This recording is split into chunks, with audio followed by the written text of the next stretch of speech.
I think the last 100 years we have had maybe a lot of men in boards who were not the most capable. Absolutely. Because it was not us to women. So but it's not a matter of being more capable. We are different, and I think together we are better. The Euro Hockey Daily podcast is brought to you by XPS. Plan, prepare, perform and win with XPS by SidelineSports.com. The essential software platform for hockey coaches all over the world. Not just for coaches here at the European Championship, but for all ambitious coaches eager to improve every day. A must-have tool for clubs who want to track the development of their homegrown talents. For more info, check out xps.promo/hockey.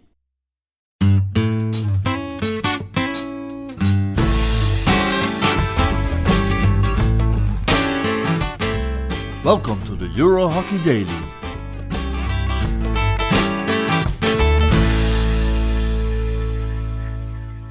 Together here with Marijke Fleuren, President of the European Hockey Federation and member of the FIH and actively involved in IOC and a sports administrator at the highest level. But first and foremost, a fighter for gender balance and everything that comes behind that. Before we go into that subject, which I know is really near to your heart, let's talk about these European Championships. Tell me, what were the goals for the European Hockey Federation, and how have you experienced the European Hockey Championship so far? To start with the beginning, our main goal is that we organize an event that's the best for the athletes to show their skills and to have good rest, work relation, have good sleep, have easy transportation, and that they feel at home and can perform in the best way. I think we have an excellent format, what is very clear: 3 matches in the pool, semi-finals, finals, or you play in the C pool. So everybody has 5 matches to play in 10 days, and I think that's it's a clear format. Clear format, yeah.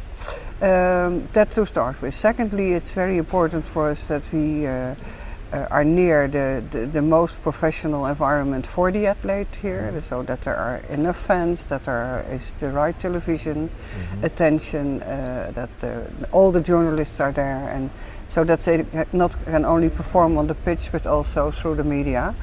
And connected to that, we are trying to develop all kind of things that also for the youth nowadays will make them interested in the sport. Because we know a lot because of EHL, of course. That's our experience. That's your lab. That's our lab, actually. That's a good word. We know how important it is that we get the youth involved. We know they are not watching television anymore, but using their mobile. And so all these things together, that's our aim next to the athlete's interest. Yep. Have you feel that this European Championship has lived up to the expectations? Yeah, for sure. Fantastic. Actually, the whole way up started also in Belgium, in Boom, 6 years ago. It was for sure less professional as it was now. But that was one of the last true volunteer-based European Championship, which was a great part. I've been there. I know the club. It was amazing. But we've moved on since then. But the amazing atmosphere was the reason that television approached us that they would like to cooperate, because what they felt over there, especially because of the Belgian spectators, was that's a sport where we want to be involved. There's emotion, passion, and that has been the start that the EHL started to work together with the ESF, the championships, and we are improving every time. Absolutely. There were a lot of side events that maybe were less in the public eye during this European Championships, but some very, very worthwhile. Going from for the general public boring events like a General Assembly, but para hockey, educational courses. Which ones of these events has impressed you here? Now, first of all, the word side events. It's a wrong word. It seems to be a wrong word, especially in English. A side event means something that's on the side It's and unimportant. And as we use it in Holland, it's nothing to do with hierarchy or less important. It's just happening next to it. No, I so that's as it is. I've seen the General Assembly in itself has always parts that are dull, statutes, finances, that part of things. But this time it was really a very living one because it was our 50th birthday. Okay. And I made a speech about our founder, Pablo Negre. He died unfortunately in 1972. So nobody in the audience except his son knew who he was. So that was in a way also very emotional. And I was trying to connect his way of thinking in 1969 to what we're thinking now about values. And I think he was a man ahead of his time, very modern. Visionary, but also very approachable. I think that's our main asset at the moment, that you're not closed off. You must be approachable. Not in the ivory tower, but... Not in the ivory tower, yes. And we had a fantastic presentation of a youth leader from England about how you can create a coach pathway for a 40-year-old person. Fantastic. Kind of a coach-to-coach pathway. And we had of course the launch of our Equally Amazing program. We had our national associations performing about what my hockey meant to them. You will remember in Delhi during the elections of FIH, Marc Gaudron gave a speech. It was titled My Hockey, and it was purely about integrity. It was a very emotional speech. He doesn't he's not elected, unfortunately, but I'm sure that half of the audience was very much impressed. And for me, it was a reason to think, let's use this and go on with that. This is in Belgium. My Hockey is the theme. So Mark did the speech again, but also 5 other countries from Europe. And it is very interesting to listen what hockey means to them, and also how people are developing hockey in their own way. Is it very different between different countries? Because we all live in our own tiny little bubble. More and more even these days, even with all modern communication and technology, and we can see television images all around the world, but we still live in our own little bubble. So hockey is experienced really different in different countries. How difficult is it to manage that? No, it's a matter of listening actually. You have to be aware that it is different, and then you have to try to to treat them in a way that's the best for them. But actually, they are always giving themselves some ideas how we can help them. So that's not that difficult. The most difficult part is to see that there are differences. And how you can always solve it. That's at least my attitude. Okay. Tell me about the gender balance charter that was launched. That was launched prior to the General Assembly and this event through media already. But now it's been made official. The words are done on paper. It's been agreed upon by all federations, national associations, I gather. Tell us about it. It's I would say it is a fantastic travel we have made together. We started 2 years ago to talk about seriously how can we translate what's happening on the pitch also in the boardroom, in the coaches' atmosphere, in the umpires. That everywhere in a way women and men are equal. Are represented. Of course you always start to talk about numbers, and that's okay. But it's not only about the numbers, it's also about the approach and about thinking about why is there a difference? How can we improve it? How can we help especially women to make the step and to be more confident? Because there we all agree about coming from whatever background, that it's often the case that if you ask a woman for a new job that she's not used to, that she will always answer, I'm not sure I can. It's the difference one of the differences between men and women, obviously. That's really, it's very interesting. And A woman who has made it will always say, "Oh, that's easy," and that's one of my jobs also, to involve these women, to let them understand that they are a role model and that they have to show why they made it, and that they not can say, "Oh, just easy," because that works against the women who are working on it. Now, first of all, it's not a charter or a program from women against men. It's just to make clear realistically what is the situation. And we know if we see a hockey pitch that there's always men and women playing hockey, girls and boys. That's one of our big assets, I would Absolutely. say. But we also see when we are in General Assembly or in a coaching course or having a press lunch with your federation, that You see a lot of men. Yeah. Yeah. And often no women at all. Yeah. So that's strange. It's strange where they stay. So our idea was, how can we try to change that? And we got a new development manager in the office, and he had very clear ideas about it. So we started to discuss together how we could make from a talk, a walk, that we really did do something. And that was the start of a workshop with some countries, Turkey, England, Czech, Ukraine, where we discussed the several possibilities. And who was also present there was Sophie Geers from Belgian Federation, or from Belgium, sorry. Yeah.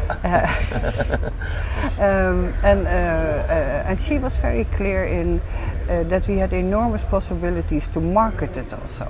But if you start to market something, you need to have a clear start. Yes. Actually, so she was the big woman behind the lounge, how to do it. And what we would try to achieve was a lounge and a charter where we give practical information how you are doing that, making things equally amazing. Yeah. That it's not a fight, but it's just logic to do it. And that we try to improve skills of women to make them more confident, and actually they can do it all in their own level, in their own pathway, but the only thing we ask, do something. Do it, yeah. And it has been a very important step that we organized in March a Females Forum. I think I'm maybe the most proud of that forum, because we had last year changed our statutes, so we needed at least 3 women members in the board. And I thought in October, if we ask for at least 3 women, I'm afraid that maybe I will not get enough nominations. Because in a lot of countries it's only about men. And, so we discussed with Tom. I said, Tom, we have to organize a forum. We have to invite all our countries to come over with one representative. And we have to pay the travel and the hotel for one night. And then we can make a program of 2 days where we show from all different angles what it is to be involved in a hockey federation. And it has been amazing. We had 27 participants from 22 countries. You never know, of course, who is coming, but especially the synergy between these people was amazing. So we had, for example, Sally Monday coming over. We had a lady from one of our Erasmus Plus projects, Swing, that's also about more women in board members. More women in boards, but not only hockey, sport-wise. She gave a speech, and Ines Cooper from our board, who was explaining very clearly how her work as a consultant was from influence to her board work, but also her boardroom work to her consultancy. And that's a new way of thinking for a lot of people. So a part of this forum was also that Tom asked to every participant to pledge. What do you want to achieve, say, in 6 months, a year? And what is so special that he is following up. So he's in constant... They're keeping them accountable. Yeah, that's it. Yeah. Constant contact with them, what they are doing.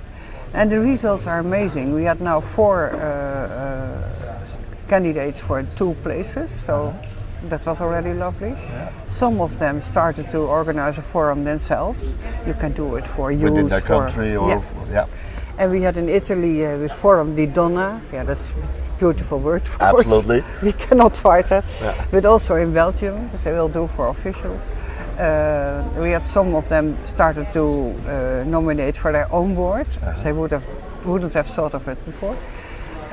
So it was, as I expressed at the moment, it was if we had opened a hidden window. Yeah, it was women empowering women. Yeah, but and the difficult always is to explain to men that that actually the empowering women we have to do together. Because in the end we think if we are working together and coming out with decisions from both of us, that they will be better. They have all sides involved that make the next step better. No, absolutely. And for me personally, as a president, I have the feeling I've got an extra platform to listen to. So not only presidents of clubs and national associations, but we have a WhatsApp group together, and you just have to ask a question, and you get lots of replies from the people from the field. And that makes the decision even better. So I think that has been a big step in this whole pathway. And the pathway in itself for women is also an important chapter, and that's where we have to work on. Yeah. You don't get them out of the ground, you have to work on it. Absolutely. You will get some probably resistance also, because not every country is at the same level of thinking about this. But even within what we call the so-called civilized countries, or the countries who think that they are already ahead in these kind of things, there are people like me, the typical white, middle-aged, privileged man who has had a background and an upbringing, who says, no, this is something strange. Gender balance within boards. But are we then going to promote women over probably or possibly more capable men? It's the typical argument. You must have heard it 1,000 times already. That's true. So what's the argument against this? It's interesting. Indeed. Assumption. Indeed. And what can I answer? I think the last 100 years we have had maybe a lot of men in boards who were not the most capable. Absolutely. Because it was not asked to women. So but it's not a matter of being more capable. We are different, and I think together we are better. But it's for sure that I have these arguments against. And the main thing is that the first thing I always ask to men if they start to argue, do you have a daughter? And that helps enormously, because I had also talks with people, and then, for example, the chair of England Hockey, Royston Hogarth, he suddenly realized he has a daughter, that actually everything is masculine. If you read a paper, if you see a movie, our society is masculine orientated, and if you see it historically, it's quite logical. So it's all these things together who make that it's not easy for women to stand up, and they need support, and especially also women need to support each other. On the other hand, I'm a very realistic person. I also see, of course, women who are spoiling the job. That works against all of us, of course. So that's what I always try to emphasize. If you say yes, you have to do yes. You can always ask for help, but just quitting and if it doesn't suit you, that's not possible. You got a role model. You have to be the role model for the next generation of women and to get that working. What I loved as an initiative, I think it was last year, was female umpires doing male games in the EHL. We have a couple of female umpires that are equally capable, if not more capable than some men. I'm pretty critical about umpires often, especially when I was still playing, but still now.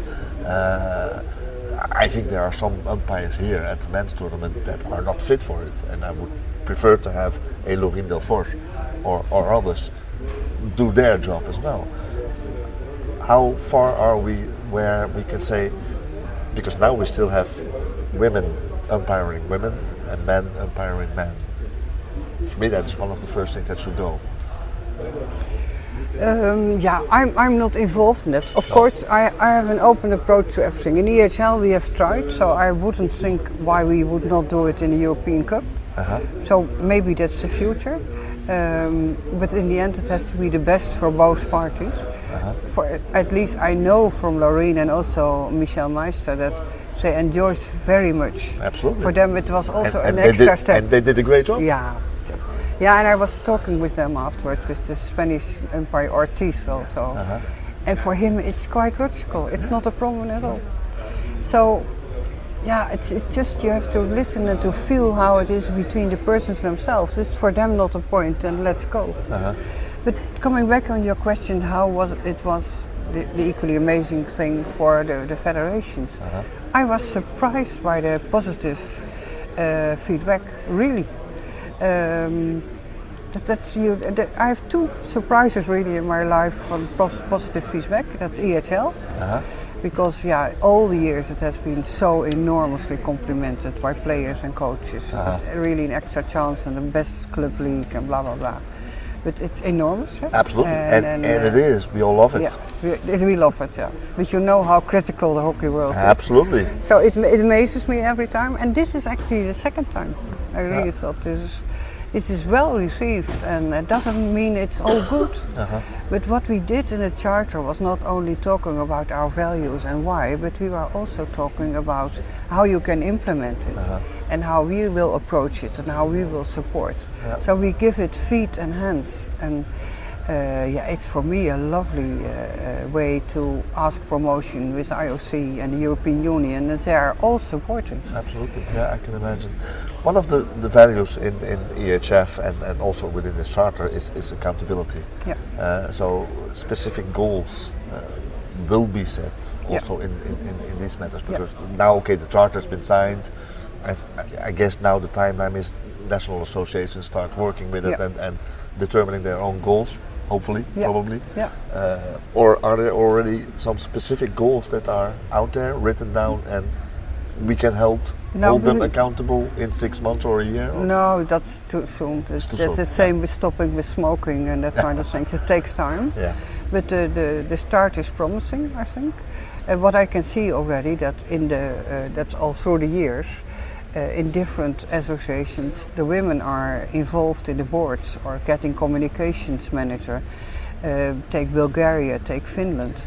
And there is exactly what Thomas Bach meant with it's not logical to ignore 50% of the population. They need the women because they have not enough volunteers. And suddenly they see by including the women, that suddenly they have twice the power that they would have had before. And then you see the hockey is growing. Absolutely, well, if you look at the Belgium example, which I've lived, the way it started growing when we split, boys and girls girls got their own competition, and then women got their own competition, and that made a huge boost in numbers of players and the growth of clubs and everything. And that's also what they try to do in France now. In Germany we have just a new board that's also equally amazing, but that's just for to see, okay, lovely, you have an equal board, and now the work. And now, let's do it in the day to day. That's it, and that's the step that you have to make. But we are accountable, and that's again also Tom, that we are following up now with the different countries, what they are doing. And we have some power, I would say, because we are educating a lot, we are giving funds sometimes, we are helping in infrastructure. And it can be one of the measurements. Hey guys, we have to do both our best. And if you are going on in your own path, Will there be also an element in protecting our sports for the IOC entertainment pathway where every sport is at risk at some time, and we have been at risk, and I believe that we are at risk again. But one of our true special values is this gender balance that we not only promote but only live. Now that's for sure the case. I think our equally amazing approach is well known within IOC. I have very good relations with the right hand of Thomas Bach, just by coincidence. and I can send everything, and he's tweeting and Facebook everything, so they know exactly what we are doing. In the IOC it's a little bit difficult that it's coming from a European federation. It's about all international federations. And I try to tell them every time, if it's about gender balance, it would be very helpful for you to include also the continental federations, because there's happening a lot. And then that gives you some better numbers maybe. But it's about international federations and NOCs, so that's okay. But we are well known, and that helps enormously. And in that part, I play a central role, a key role. Not to be arrogant at all, but that's the way I am. It's just being involved in that commission gives me preference when there are mentor-menteeships to divide, and they are asking me, and I'm now in the Erasmus Plus project. And all these things together make that you get a certain experience at the whole level. And you really have a story to tell. And then the other important part is European Union, of course. It's the talk of the day. I can imagine. And if we are able with the sport federation to show that we are doing it, it's good for all of us. Absolutely. How easy will it be to, once this becomes a success and with some demonstrable goals and that have been achieved, to implement this in other federations, continental federations, I mean, within FIH? Because it is different in Asia, it is different in Africa, it is different around the world. Now, in principle, all continental federations have accepted the equally amazing approach. We have in our FIH board 6 women coming from all backgrounds, and they all agree. We now started a Women in Sport committee in FIH, and I will be the chair with all continents. And I just got the first answers also from male members, who are quite surprisingly. I'm waiting still for the African participant. And then we will start to work on a goal for every year, one goal in the different continents to be achieved. It's a slow process, and especially I know Oceania and Pan Am, the Canada, US part, I'm not afraid. But it is of course the rest of the world. Absolutely. And I've been, that's maybe the last interesting point, I've been on a seminar in Egypt, in Cairo. It was an Arabic Women for Sport. And they asked me to give a lecture in a way about how women in sport could make progress. I was a little bit doubting how to approach, because I was with all women in black suits and different than we are used to. Different. But the point is, I talked especially about sport, the value of sport, to be involved in sport, and made small steps to the women. But it was quite special. But there is a ground there is a basis to fill. But it'll take a little bit longer. It will take some more time. Thanks very much for your insights here, and I hope that you enjoyed the European Championships, and we've got still the women's finals to go, so let's enjoy this, and thanks for your time. Thank you. Thanks for listening. Join us again tomorrow for a new episode of the Euro Hockey Daily on your Apple Podcast, Google Podcasts, Spotify, or at studiohockey.com. Enjoy your hockey. Bye bye.